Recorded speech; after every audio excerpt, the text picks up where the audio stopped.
Hello, hello, hello. Okay, nice. Let's play the Ultimate Team Mix.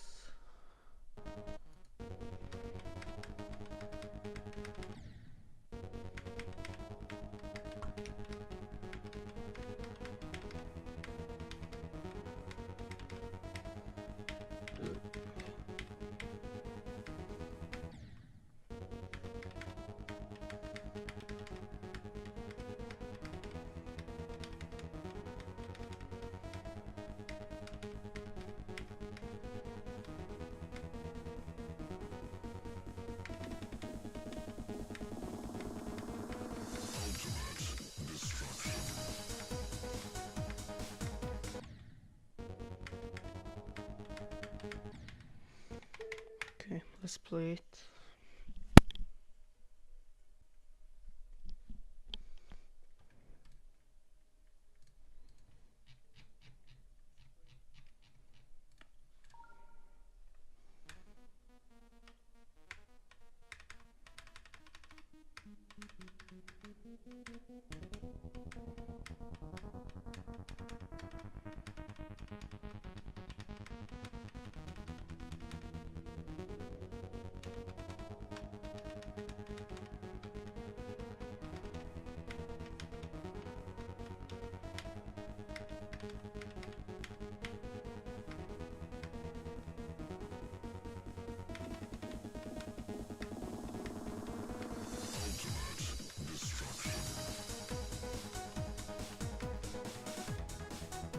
Okay, let's go.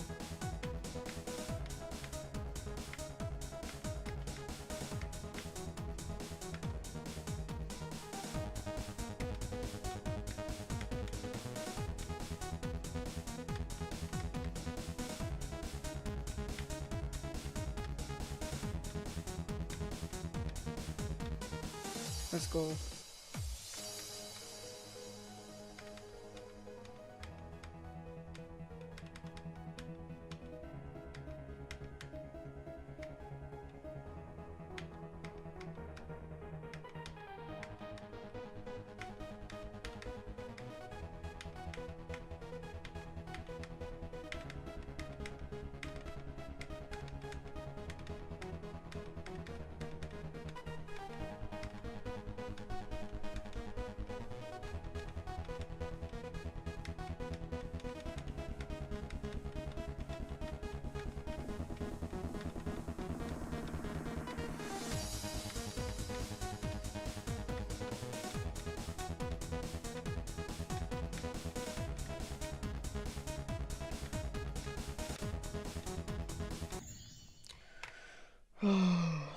I knew I was going to die at the 9 circles part. Oh my god.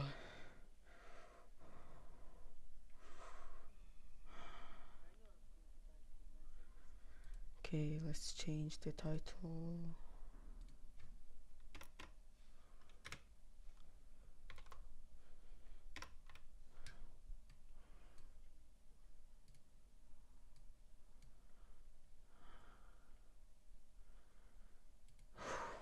Okay.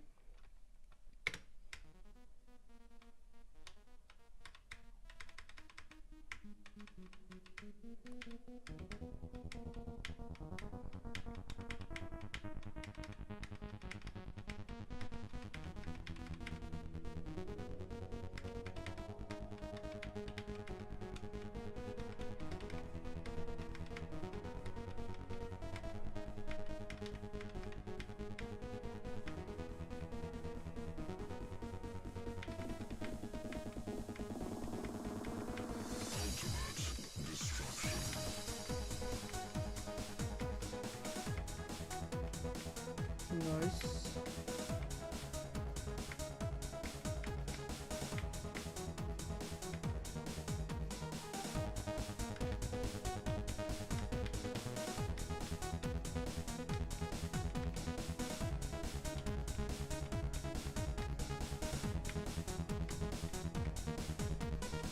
Let's go.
Let's mix with the ultimate demon.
Let's go.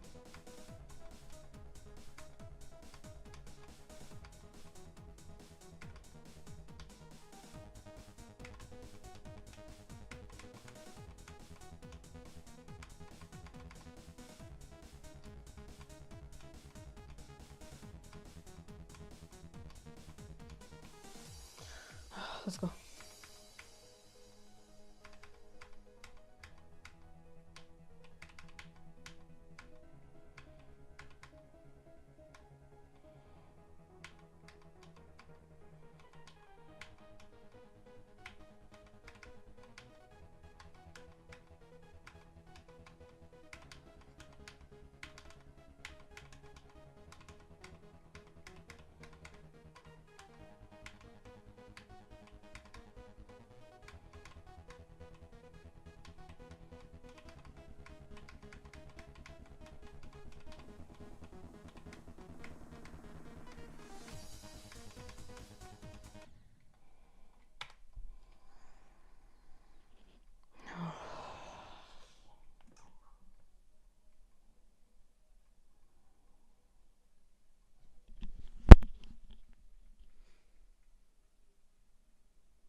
gosh.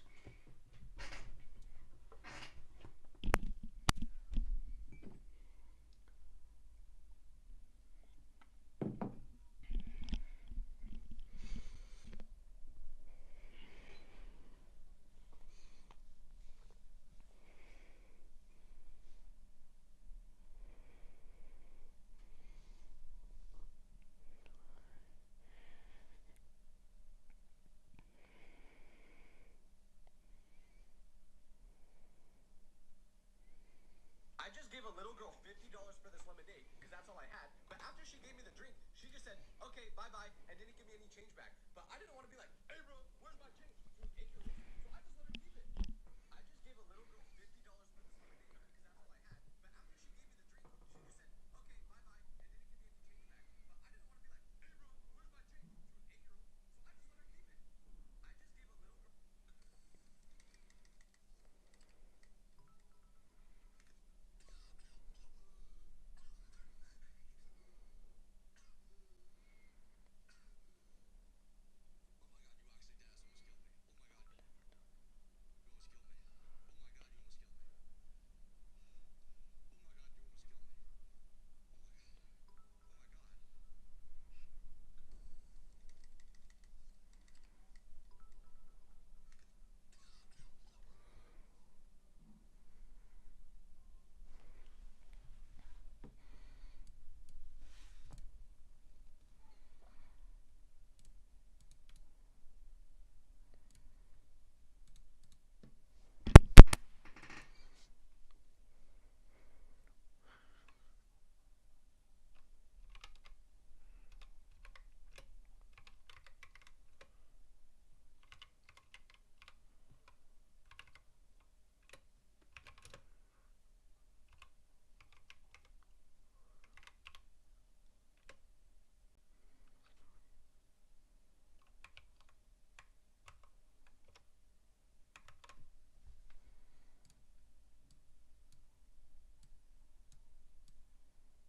want to be like, "Hey, bro, where's my change?" She was 8 years old, so I just let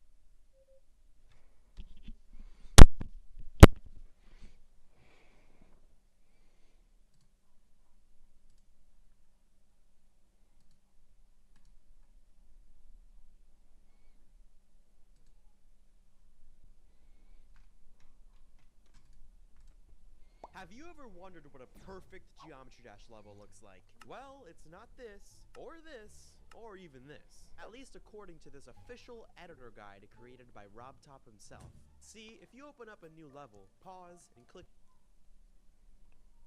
this help button at the bottom, it brings you here. This very poorly built document.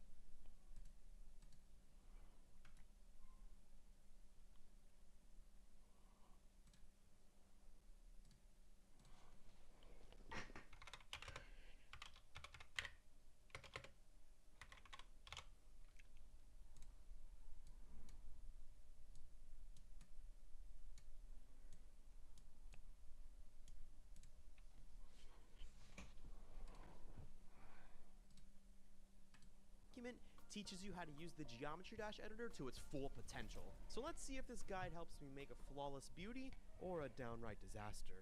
Lesson 1. Basic building techniques. I'm first instructed to place 2 blocks on top of each other.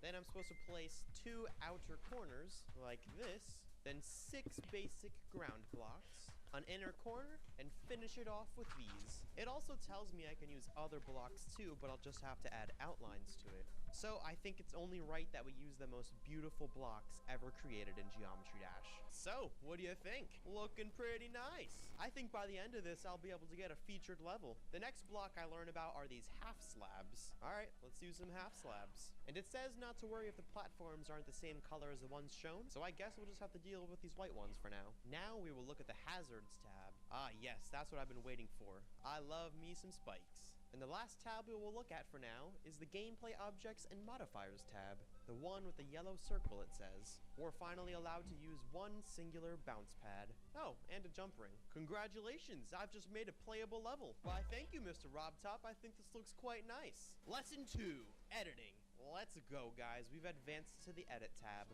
So now I'm allowed to swipe. I guess I'll just select some random objects. Oh, and cool, I can also rotate stuff. Pretty swag. Free move. Okay. And snap. I guess I could work with that. Oh yeah, the scale trigger. I'm selecting this orb as my first victim.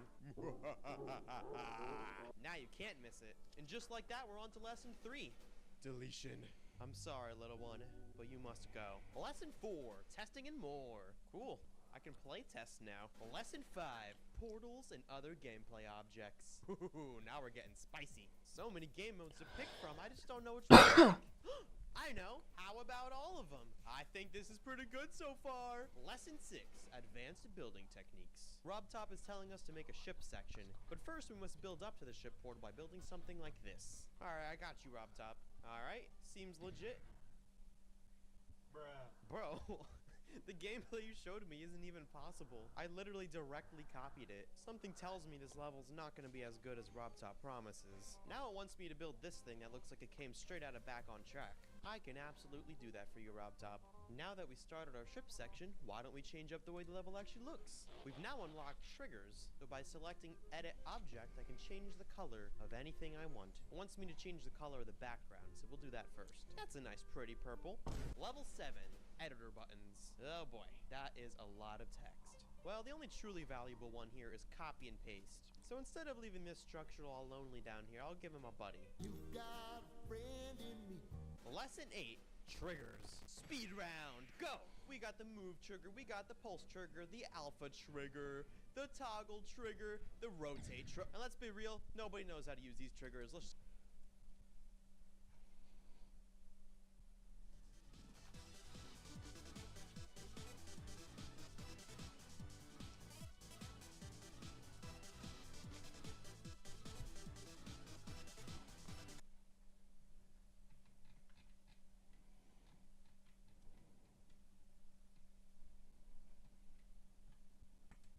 Hi, I'm Alma, and this is a video. Deimos by Hybrid and More, verified by Doggy, and truly a level like nothing else.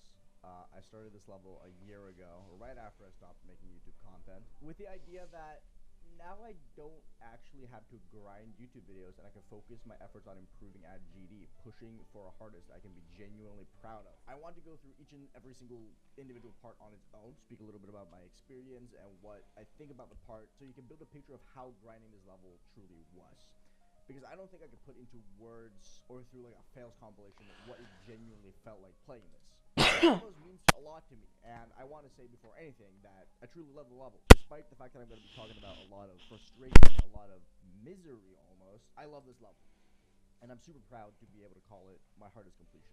I would recommend it to anyone any day of the week, pretty much. So let's get into it. First, however, before we get into it, cat debated, lol, XD, sorry for that. Plushies are back in sale. They are currently being produced. There's about 300 of them. Go buy them. I know you want them. Links in the description. Go enjoy the little orange guy, Pawk. The first part of the level. It is such an inoffensive part that really doesn't do much more other than drag out time, which in itself isn't really a big deal. I think it's a pleasing part to look at. The song is very calm tone, making it honestly kind of relaxing whenever you inevitably get sent back to the start after making a mistake. However, those dreams are so quickly shattered by Wesp. Wesp is an insane momentum killer. The wave at 5% to begin with, and throughout most of my grind, was at times just an impenetrable wall that at times would just not work. It's an extremely tight gap, and while it does get pretty consistent towards the end, I didn't really die there, like ever. It caused a lot of frustration, and especially early on before I was really able to lock in and really get good at the part, there would be moments where I would straight up just not pass it for 10 to 15 minutes at a time. And while it's really early in the level, you gotta remember what I said. Pawk's part is pretty much just there to drag out.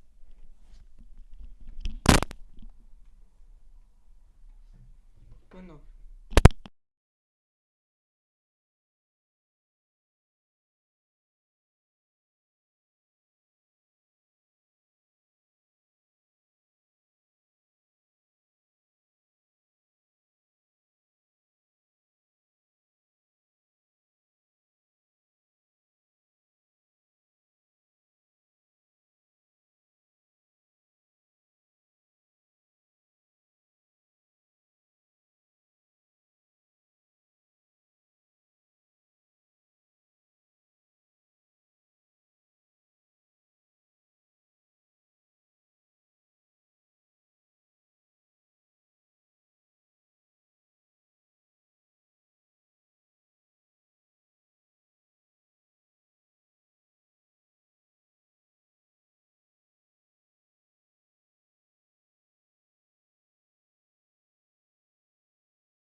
Okay.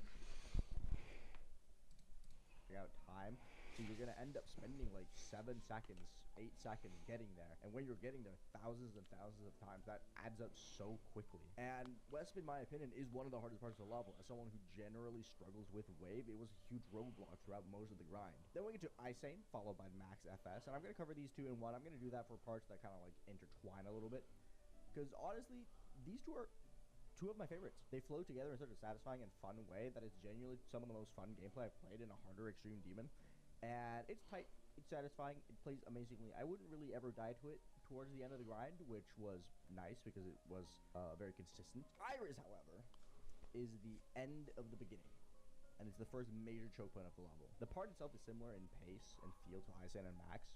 I think it's a great part, I really like it. But then there's this godforsaken stupid wave at 19%, which is a nice little homage to the pain that was Eyeblade and Phobos. And this wave, I'm gonna be so real, pure misery at times. On occasion, I would have to end sessions early just because I couldn't pass the wave at all. It requires a CPS that is just slightly above what my hand naturally does without really taking or getting fatigued. So at times I would just have to stop playing because I couldn't pass it at all, which ruined my mood so many times over because it just felt like a slap on the nuts, like a bah, because I could play so good, I could be playing fantastic with the rest of the level, and then just have to prematurely end and stop playing because I just couldn't pass this 7 input part that just messed me up.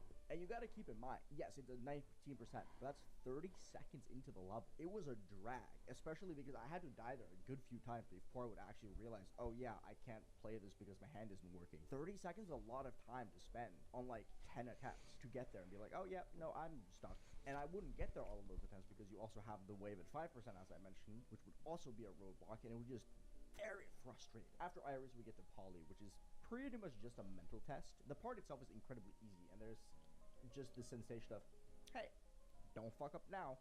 And it was just like constant reminder that you passed Iris's wave, so dying to Poly was purely a mindset test, really. And whether I got bothered by dying to Poly was a large part of the grind at one point, where if I was dying to Poly a lot and it just wasn't annoying me, I would generally be playing much better. So it was a very quick and easy vibe check almost. It's a very inoffensive part. You would die to it occasionally, but for the most part, it was fine. And then comes Sersha. And I'm gonna be so real, I'm kind of conflicted on Sersha because I love the part, and I, for the longest time, thought it was one of the most fun parts, if not just the most fun part in the whole level. The cliff patterns are extremely, extremely satisfying, and passing it felt so awesome. However, throughout the journey, it soured up quite a bit, and it just kept getting more and more sour, because I would die to the blue orb in the first ship part, where you go like, da-da-da, bam, and you have like this thing, and then like a diagonal straight fly. But the worst of all was the ship dip at 26%. This ship dip was the cause of so much genuine frustration, because to me the level doesn't really truly begin until we get to platinum, which is the next part.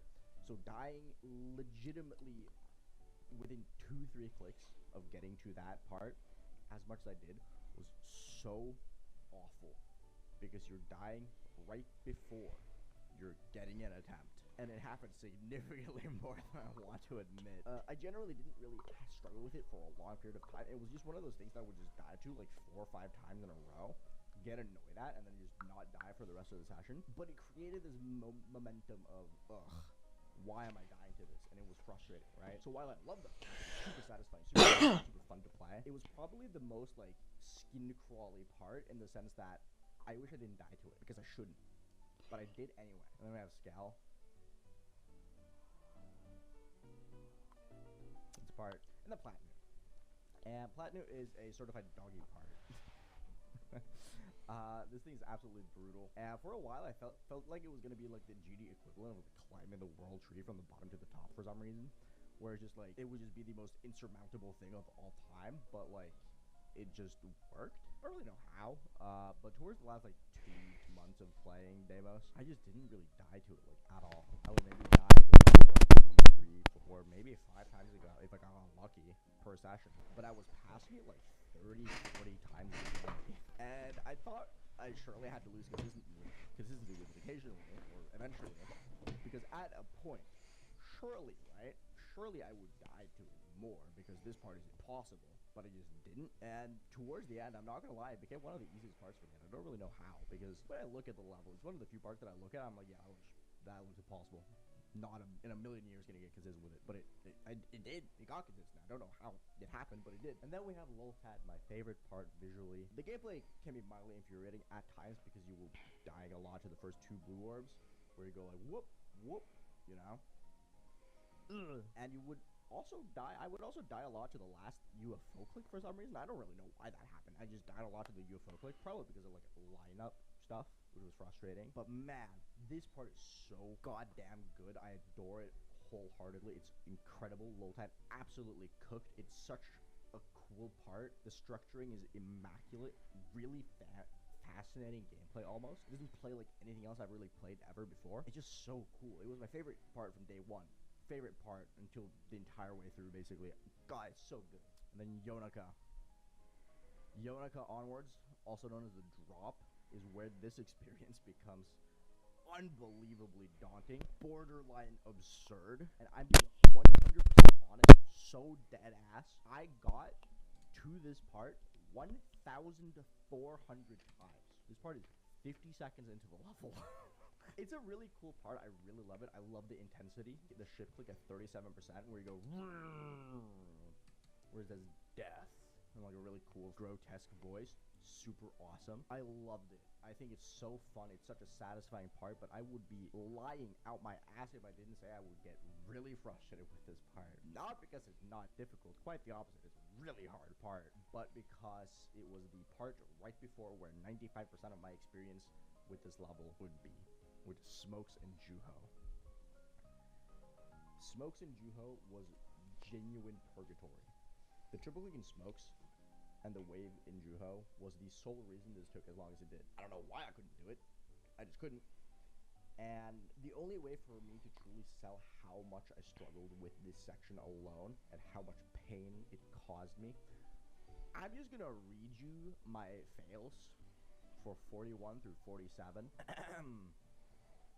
41 times 293, 42 times 77, 43 times 19, 44 times 30, 45 times 25, 46 times 48, 47 times 202. I haven't bothered doing the math for exactly how many deaths that is, but that is a lot. While I think these parts are incredibly fun on their own, it is also a big part of my grief with this level. The reason I took a break from this level for 3 months back in November up until February was this section of the level, right? And towards the end, I did actually end up getting super consistent with the triple click. I got extremely good at it, but that was due to my persistence with alternate clicking. If you listen in my completion, that's gonna come up. You're gonna hear bam bam. That is my spacebar. I did that wave with a spacebar click because I just thought it was going to help, which it did. Because the reason why I got a lot of questions asking about this was that when I did it with one hand, I was fully capable of doing it. I was capable of doing it with one hand. However, I would have to strain my wrist so much that it made the parts afterwards significantly harder because I was just not relaxed with my hand. So by adding a spacebar click, I would free up my right hand to do the rest of the parts without feeling completely just locked up from clicking.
fast as I possibly could. Make sense?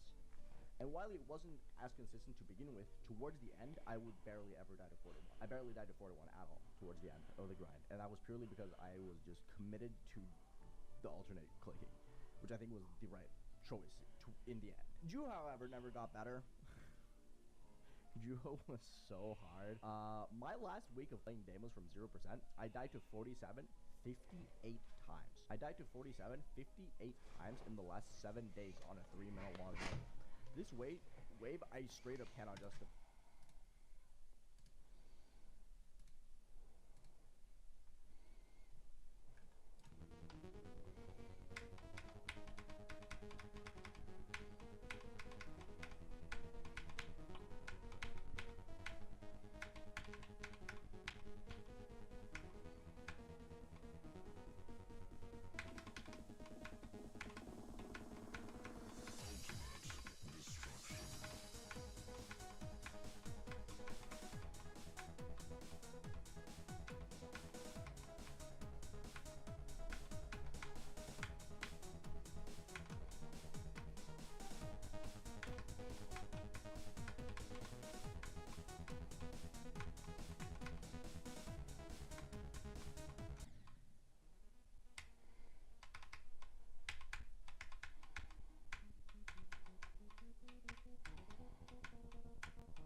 Oh my gosh.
As much as I praise and love this level, and as much as I would recommend it to absolutely everyone that I can, this part on its own is the reason I question whether or not I can actually recommend it. Because my own experience and frustration with 47, and also seeing everyone else finding it extremely hard. I remember when the level first came out, and Viper Venom beat the level, she said that 47 and Juho's part was the only reason the level took as long as it did for her.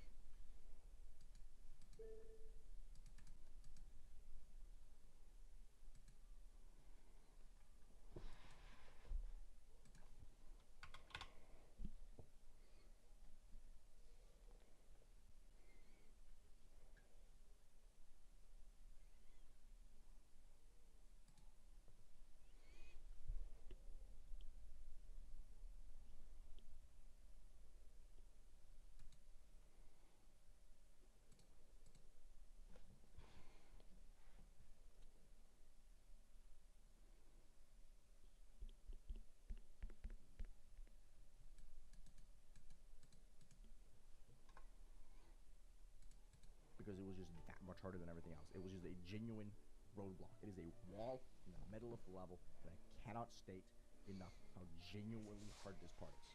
Mind-numbing. The day before I beat Deimos, day 67 of returning to the level, my 3 best attempts, or my 3 best percentages were 75, 49 times 2, 47 times 10. Just to put into perspective how rough it was. And you're not really let up easy either once you pass Juho. Lysen and Lieb are 2 of my favorite parts of the level, but they became the quintessential butt clench part, because you would pass Juho, and it was life or death. And for the longest time, it genuinely felt like everything was at stake when I passed 47%. I would feel so much pressure to be able to perform. That was the reason why I took the break, because I could not perform once I passed 47. I passed 47 28 times, I think, before I took my break, and only 5 of them managed to get to the break part. And while Lieb is my favorite gameplay in the whole level, dying to it never really felt fun because it is sandwiched between Juho and, as I said, the break. And the break is the true indicator of getting far in Deimos. You got Pokechat, you got River, you got Alkali. They are the definition of don't fuck up, stay calm. You have just exited the first drop of the level. You are now in Focus Town Population U. And getting to the break was always the highlight of my grind. Any session I was able to reach the grind was an absolutely insane day, and it was a testament to my ability to beat the level as a whole. You are pushed into a difficult but honestly not very hard part relative to the rest of the level. But the thing that makes this part so grueling is that all the difficulty comes from the slow speed, low CPS gameplay that just feeds into your nerves. That shit eats away at your nerve control. You've just passed some of the hardest gameplay imaginable. Getting to 56%, in my opinion, is harder than Serix Never Clear. It is harder than Tartarus. Zeronian said 56% on Deimos is harder than Edge of Destiny. So when you get to 56%, you have passed a section of the level that on its own would be a top 40. You are thrown into a where you're barely clicking, slow gameplay, insanely tight gaps. Getting to this part the first few times was genuinely euphoric, and it made my fingers tingle from the nerves of reaching it. But that would slowly fade, however, as I got there 20 times, 50 times, even 100 times. Reaching the break a total of 114 times, a number I didn't even think was possible, might I add you, because originally I considered that getting to the break 50 times was unlucky. I doubled it. Not surprised. I died past 45% on Tartarus like 200 times. Can't really say I'm surprised, but you get what I mean. And you get Hybrid and Antares, which are like the gatekeepers of the ending. And what a shit show. Not because the parts are bad or unfun or anything like it, honestly. I really like Antares and I really like Hybrid. I think their parts are genuinely really fun. I just really sucked at them for some reason. Was it nerves? Possibly, because as I got to the end, where I have gotten there a bajillion times, I didn't really feel nerves with it anymore, and I just passed it every single time. But I died over 30 times.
Okay, finally.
Yeah.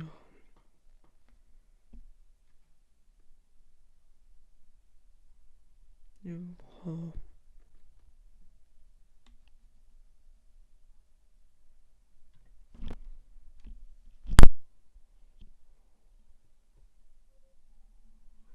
Oh.